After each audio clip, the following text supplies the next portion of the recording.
Assalamualaikum warahmatullahi wabarakatuh. Sebelumnya perkenalkan, nama saya Ulil Amri dengan nomor BP 1911 081009 dari kelas TRPL 2B. Di sini saya akan menjelaskan materi sistem informasi tentang memori virtual. Memori virtual adalah suatu teknik yang memisahkan antara memori logis dan memori fisiknya. Virtual address space. Virtual address space yang memiliki hall disebut sparse address. Bagaimana seperti gambar di bawah ini menjelaskan tentang virtual address space.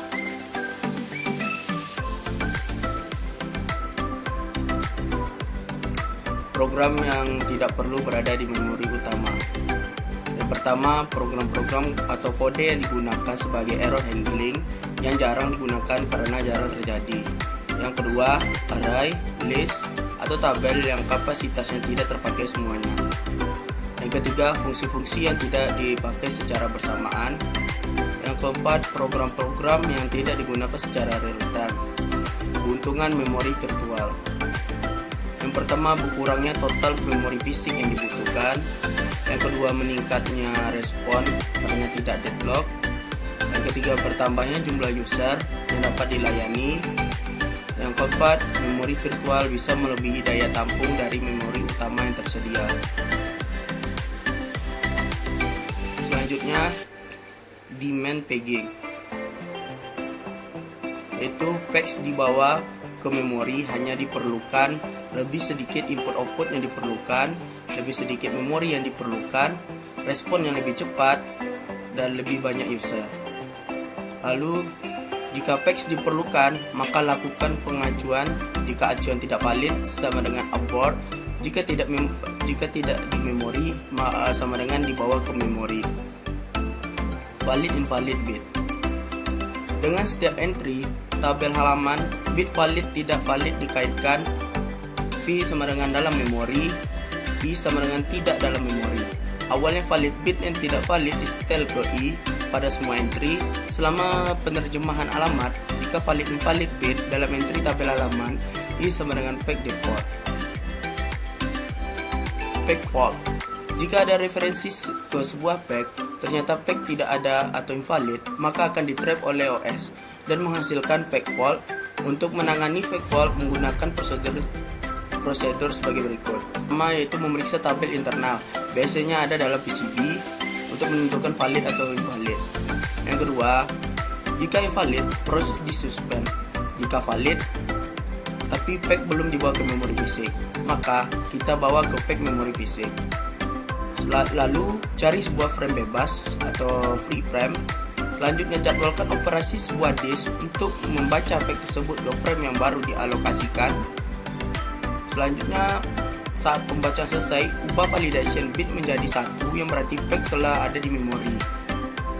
Yang terakhir, restart instruksi program yang di-trap dari awal sehingga bisa berjalan dengan baik. Metode proses creation. Yang pertama, copy on write. Pada copy on write, sistem ini mengizinkan proses parent and child menginisialisasikan pack yang sama pada memori. Lalu jika proses menulis pada sebuah pack yang di-sharing, maka dibuat juga salinan dari pack tersebut. Dengan menggunakan teknik copy on write, terlihat jelas bahwa hanya pack yang diubah oleh proses child and parent disalin, sedangkan semua pack yang tidak diubah bisa dibagikan ke proses child and parent. Yang terakhir, teknik copy on write sering digunakan oleh beberapa sistem operasi saat menggandakan proses, diantaranya adalah Windows 2000, Linux, dan Solaris 2. Yang kedua, pack replacement. Yang dilakukan saat pack replacement ini, yang pertama mencari lokasi pack yang diinginkan pada disk, yang kedua mencari frame yang kosong, yang ketiga gunakan algoritma pack replacement untuk menentukan frame yang akan dikosongkan. Selanjutnya, set pack tabel proses itu menjadi valid, ulangi user proses dari awal atau restart. Yang ketiga, algoritma pack replacement bertujuan untuk mendapatkan pack fault rendah. Ada beberapa algoritma pack replacement ini.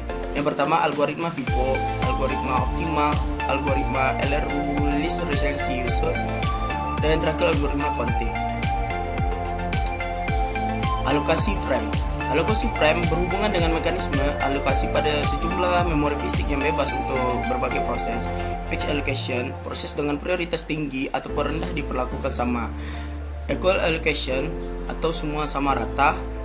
Yang kedua, proportional allocation atau sesuai kebutuhan. Alokasi prioritas, perbandingan frame-nya tidak tergantung pada ukuran relatif dari proses tetapi tergantung pada prioritas proses. Jenis spec replacement. Global replacement mengizinkan suatu proses untuk menyeleksi sendiri suatu frame yang akan digantikan dari jumlah frame yang ada, meskipun frame tersebut sedang dialokasikan ke proses yang lain. Yang kedua, local replacement. Jumlah frame yang dialokasikan untuk proses sudah ditentukan dari awal atau fix. Setiap proses dapat memilih dari frame-frame yang hanya dialokasikan khusus untuknya. Terakhir, tracing. Jika suatu proses tidak memiliki halaman cukup, tingkat pack fault sangat tinggi.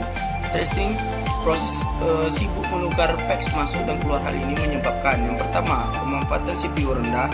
Yang kedua, proses menghabiskan waktu lebih banyak untuk packing daripada eksekusi. Mungkin hanya sekian yang dapat saya sampaikan tentang materi memori virtual. Jika ada materi yang kurang atau kata-kata saya yang salah, mohon dimaafkan. Saya akhiri, wabillahi taufiq wal hidayah. Wassalamualaikum warahmatullahi wabarakatuh.